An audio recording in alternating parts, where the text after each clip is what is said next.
as promised, a video on measurement error, measurement validity, measurement reliability. These three interrelated topics coming from last time was straight from the knowledge base. He uses a little bit different notation. He calls this true score theory. And there are other theories of measurement error, as he points out, more complicated, more sophisticated. I'm doing some work myself on measurement theory and a so-called new true score theory. But this is fairly standard and accepted. And it's very, very easy to get a handle on the fundamental issue. Finished with that last time. This is the measured x, the measured variable. This is the concept you're trying to measure with x, and this is the measurement error. The fundamental point being that you never ever have the concept itself, only a measure of it, and as I mentioned, all measures have some error. The task of a measurement paradigm, an approach, is to do the best you possibly can to ensure that this equality is true, and the best you can to ensure that this equality is not true, that the measure has nothing but noise, nothing but error. There's going to be error in every measurement. The task is to minimize it. Two different kinds. If you can draw in your notes a skull and crossbones, do it here. Different types of measurement error, random versus non-random. Random, as it turns out, is okay, as long as there's not too much of it. That is, we know some of it is going to be here. Every measure is going to have error in it. What we hope, is that the errors are random. If they're random, this also should be subscript I.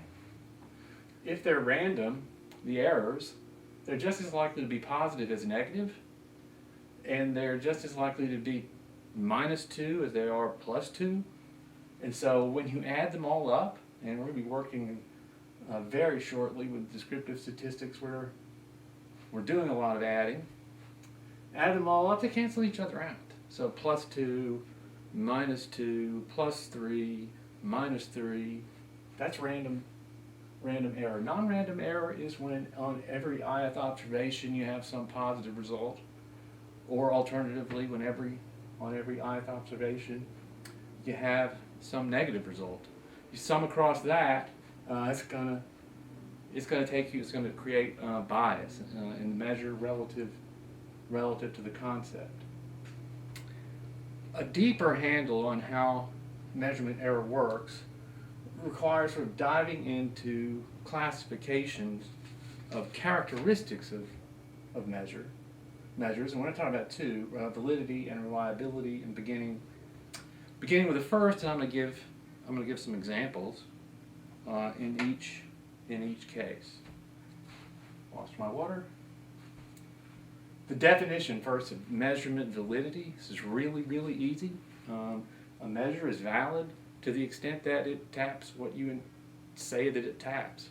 A measure is valid to the extent that this is true, and it is invalid to the extent that this is true, that xi is only error. Underneath the term measurement validity are two strategies for determining the extent to which a measure is valid. The first one, face validity, is literally judging for yourself on the face of things. Does this measure seem to reasonably be capable of capturing the concept it's intended to tap? Face validity. This just requires good old-fashioned sense. So if you're looking at a measure and trying to decide, does that make sense? He or she claims that this particular measure taps this particular concept. Can I think of ways that would go wrong? If I can, the measure lacks face validity. If I can think of a lot of reasons why this particular measure makes sense, then said measure would be high on face validity.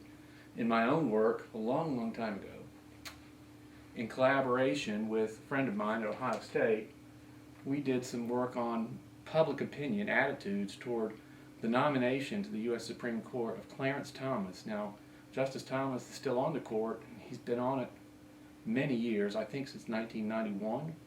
So we're working, I suppose, around 1993, trying to understand the dynamics of public attitudes toward whether Justice Thomas should or should not have been confirmed by the United States Senate to serve on the court. It was a controversial nomination for a lot of reasons. The primary one is that Justice Thomas was replacing, Justice Thomas is currently the only African American on the U.S. Supreme Court, only the second to have ever served, and he was replacing the first African American to serve on the U.S. Supreme Court, Thurgood Marshall. In a methods course, I'm going to put Justice Marshall's name on the board because everybody should know him.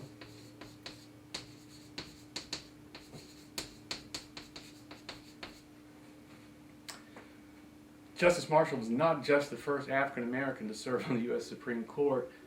He was literally a giant in the civil rights movement, the architect, really, of the legal side of progress made in the 1940s, 50s, and 60s inside the court system, particularly before the court. Justice Marshall was the lead counsel for the NAACP. He argued Brown versus the Board of Education before the U.S. Supreme Court when he was an attorney, practicing attorney. And then, of course, later is elevated to become the first African American ever to serve. Literally a giant in the civil rights movement. Excuse me. So my collaborator and I thought that differences that we were seeing in opinions across African Americans in a sample of public opinion regarding the nomination of Justice Thomas, some opposed to his nomination. He's very, very conservative. Some in favor of his nomination. We hypothesized that, and to an extent, there was a division in the African American community that could, to an extent, be traced to sort of an interest in and familiarity with the civil rights movement and the role of the U.S. Supreme Court and Justice Marshall over time, in a very historic periods between 1940, 45 or so, and 1965, before Justice Marshall was elevated to the court himself. So we hypothesized that African Americans who were familiar with that history would be more likely to oppose Justice Thomas's nomination than would African Americans who were not so familiar with that history. Justice Thomas opposed many of the same sort of legal principles that were articulated through the years so well by Justice Marshall. And we found on the survey, we're studying public opinion, we found on the survey an item where the interviewers had asked the people responding to the survey if they knew a number of different public officials. And the respondent was required to identify, for example, when given the name Thurgood Marshall, they didn't just say, yes, I know him. They had to identify that he was once a member of the U.S. Supreme Court, or at the time, actually, currently, he was being replaced. And so we had a binary variable, 0 and 1. Two categories, dichotomous, the thing we learned about recently. And we felt like it should capture, conceptually, an awareness of Justice Marshall's role in the court and his role in the civil rights movement and sort of the critical role played by the U.S. Supreme Court in the civil rights struggle. And we hypothesized that those who knew who Justice Marshall was among African Americans would be less likely to support Justice Thomas, who opposed many of the principles supported by Marshall. And we sort of throw that in there then as a measure of awareness of the importance of the court in the civil rights struggle. We send this piece out for review, peer review, and we get a revise and resubmit, and the referees are arguing that our measure has no face validity. And if you followed along that story, it is quite a struggle on its face to make a case for a measure of just recognition of a human being as being sort of a valid measure of awareness of a movement. It is a stretch, but to our rescue came predictive validity. Predictive validity is established when you find variables that are related to the one that you wish to validate, and that is that your own measure, the one you wish to validate, predicts the outcome of another one. And as it turns out, our argument when we responded to the referees, and the piece got published, so we were successful. Our argument is if it's not tapping this, what is it tapping? On the one hand, on the face validity side. On the predictive validity side, we're saying, look, this variable actually does predict whether or not people oppose or support the confirmation of Justice Thomas. Predictive validity was established. And so, he looks around.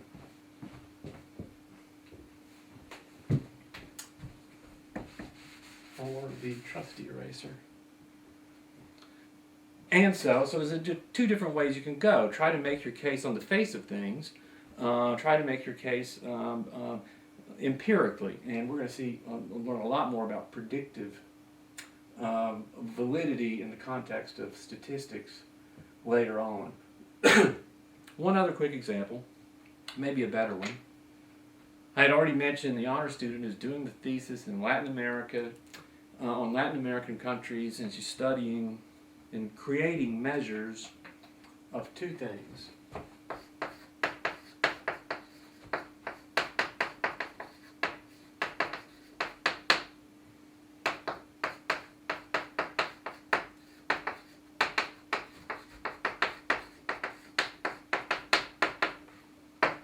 So, using the internet, really, and gathering information, putting it into a spreadsheet, and then evaluating it subjectively, information about the judiciaries of 19 Latin American countries, and about, this should have a T,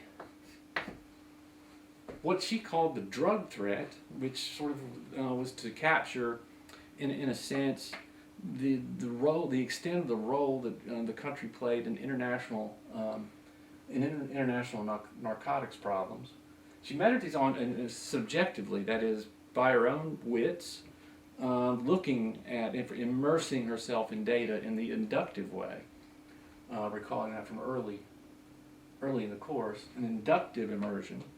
And again, I've already mentioned this. So she got drug threat, scored 1 to 5. So 1 being low on drug threat, 5 being high, and she scores each 1 lowest score for judicial capacity, 5 is the highest, and these are ordinal level measures, right?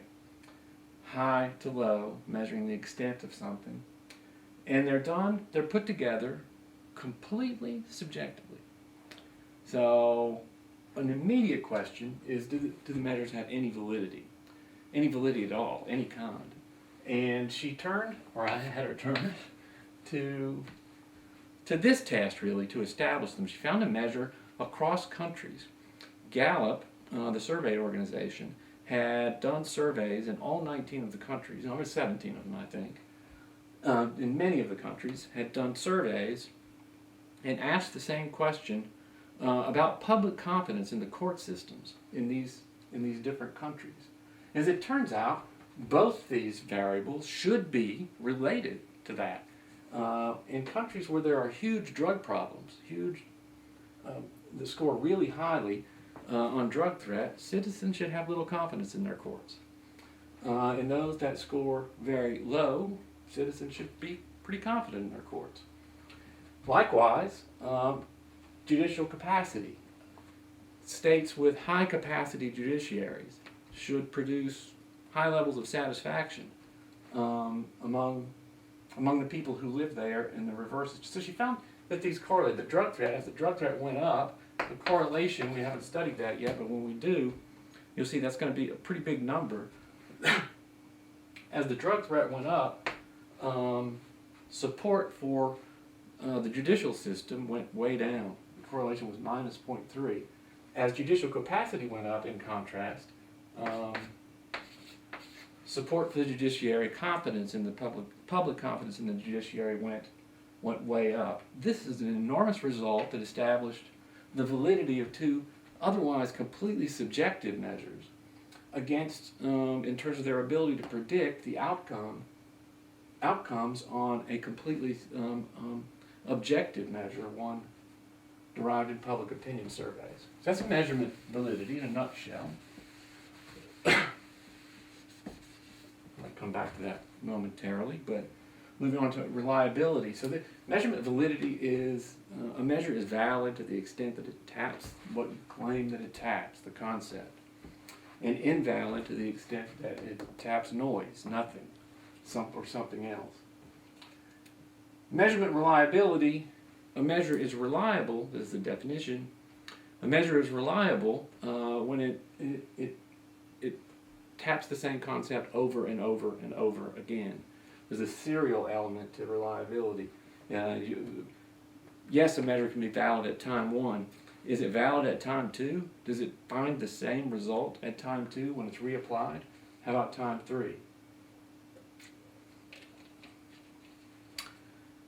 It's unreliable. A measure is unreliable when you get one score one time, another score the next time, and there's no good reason for it. There are tests. The most common is known as test-retest. This concept is really simple. You deploy a measure once, record the result, then you deploy the measure the second time and record the result, and you declare that the measure is reliable if you get the same score. You declare that the measure is unreliable if you get different scores across the test. There are huge problems with the test-retest method. Probably in the knowledge base, sort of, in my opinion, underemphasized. He acknowledges them, but underemphasized. Test-retest methods, especially in political science, we are so often interested in things that change, really change, and test-retest methods can create illusions of unreliability that in fact are just point evidence of attitudinal change. We're studying individuals, let's say. Going to study individuals, we're going to deploy a question, and the question is this: do you approve or disapprove of the job Barack Obama is doing as President of the United States? That is the Gallup question for presidential approval. It's been deployed for every president probably since late in the Roosevelt administration, the very same question. And you always wonder, is it a reliable measure? Well, one thing we know about presidential approval, especially after George W. Bush, we know it changes. People's attitudes change. That's not an indication that the measure is unreliable. It's an indication that people's attitudes change, and many times we're interested in attitudes that can change, and sometimes less interested in attitudes that don't. So that's a real problem. Another problem with the test-retest method is what's known as carryover effect. So you can measure something at time 1, and people will give you an answer, and then you come back and ask them the same thing. Well, if you didn't have an attitude, they probably might choose the same thing that they chose the first time just because they chose it the first time. I keep my trusty scores over here on the test. Imagine I give the test to you we're sitting in a 50-minute class. I give you the test, and then we happen to have the next 50 minutes together also. I give it to you again. My scores are probably going to be about the same. Some of you might go up or down just a little bit, but you're going to probably remember the answer that you gave before. It's going to have an enormous influence on what you choose on the second go round, on the retest. So these are real problems with this. Reliability is really a tough thing to gauge. This is a little bit different beast, and again, it's in the knowledge base. They talk about inter-rater or inter-observer reliability. Sometimes you have circumstances where different people are making measurements of the same thing, and if that's the case, you're doing that, then you can compare the two. So you sort of actually create empirical estimates of how reliable a measure is if you have different raters or different coders. And if we're talking about human beings, increasingly we're going to be talking about non-human beings. Increasingly, measurement is being done by algorithms. And for example, through the course, I'm going to try, if I can get developer permission from Twitter, I'm going to try to mine Twitter data and Twitter sentiment toward the football team. Just as a fun thing to show you about some sort of modern tricks with data. And I said, mining Twitter and measuring sentiment is not done by hand or by a physical rater or a physical coder. It's done by an algorithm. And I don't know which one I'm going to use yet. There are a variety of algorithms that do this out there. But in the future, we're going to probably be doing a lot of reliability work. Instead of inter-rater, it's going to be inter-algorithm. It's where the future is headed in terms of gathering data to see if they produce the same thing. Time can be important in both these dimensions. Measures can become invalid over time, where once they were valid, they could become invalid. In the 1960s, you could ask someone in a survey if they were racist and get a fairly straight answer. In the 1950s, even a more straight answer. In the 1980s, 1990s, you ask the question, are you a racist, in a survey, and you would conclude that racism is gone. And of course we know that's not true. The measure has become invalid. People who are racist won't say they are because of the public opprobrium associated with nasty attitudes. That's an example. There are others. I'm going to conclude with a story some of you have heard if you've had class with me before. A story about the presidency of William Jefferson Clinton. Bill Clinton, fascinating guy, still around, going strong. Bill Clinton had a really tough year in 1998. Clinton was president very likely when you were born. Maybe the first president you remember. Certainly the first ex-president. But probably none of you except, listen, non-traditional student, it's older. Excuse me. I'm back.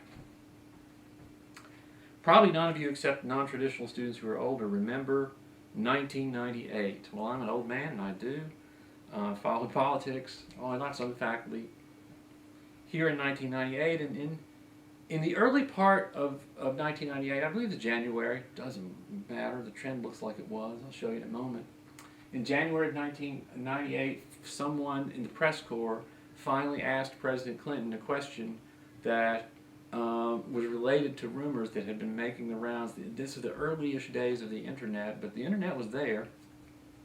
And the rumors are, burning up on the net about the president possibly having had an affair with a 21-year-old intern in the White House by the name of Monica Lewinsky. Someone in the press corps finally got the nerve to ask President Clinton the question. And his response is now famous or infamous depending on your perspective. I did not have sexual relations with that woman, Ms. Lewinsky, he said. I saw that on CNN and I knew instantaneously that he was lying. And it would prove over the course of 1998, this scandal would get worse and worse and worse. As the scandal got worse, the president had to come back on national television on all of the networks. Everything froze. Probably even the Golf Channel is showing the president live, apologizing to the American people for having lied and having had an affair in the Oval Office, and so forth. Over the course of 98, the lurid details of the affair came out, all of them. Every single moment-by-moment detail came out. And as that happened, I have here, going to get you close up in a minute. This is Clinton's approval ratings for his entire presidency. And I'm going to zoom in here and get it on right in your face. The two lines that contain the highest levels of the curve, those are 1998 and 1999. The spike early, let's see if I can shrink this. Still get you to see it.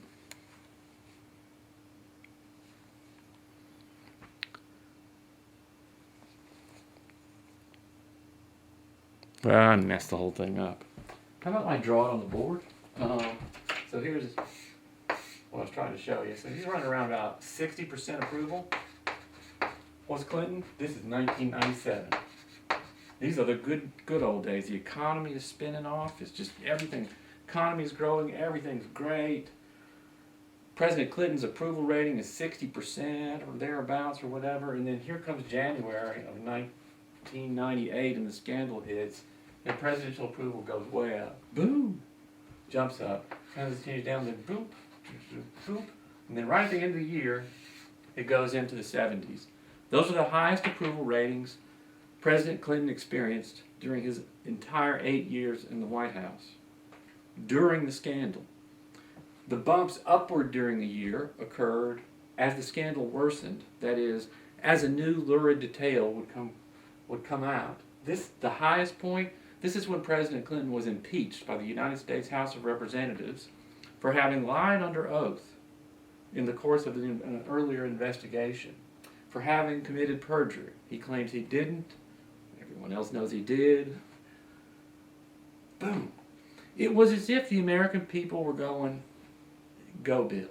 Every single time the scandal worsened, spikes in approval.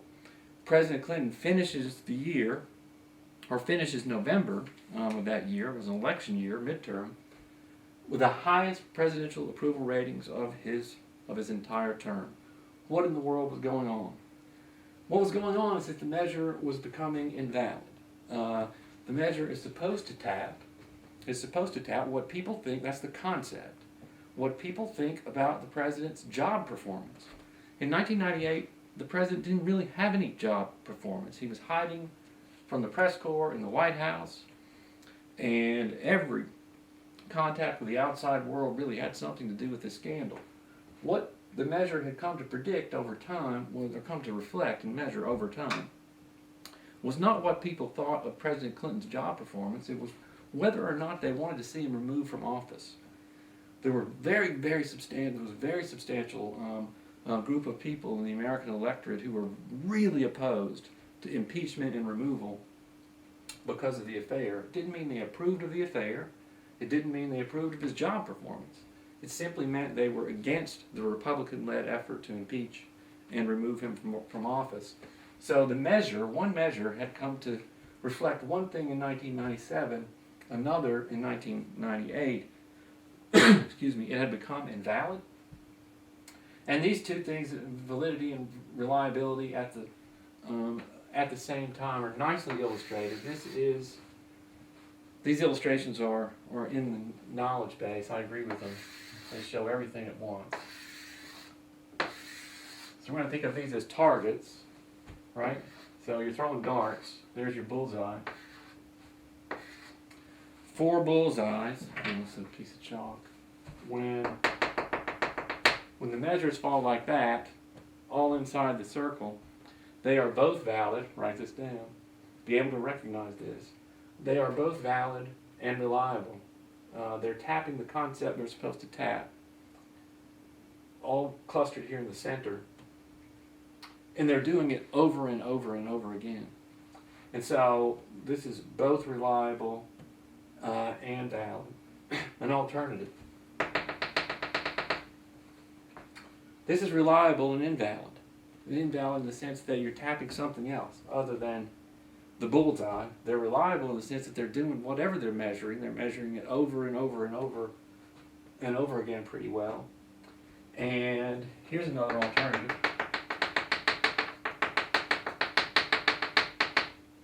It's a valid on the one hand, clustered around the correct spot.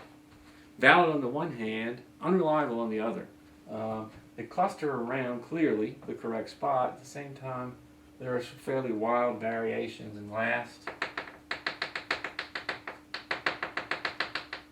Something like that is neither valid nor reliable. It's a nice visualization of the combination of these two ideas that are related to errors in measurement.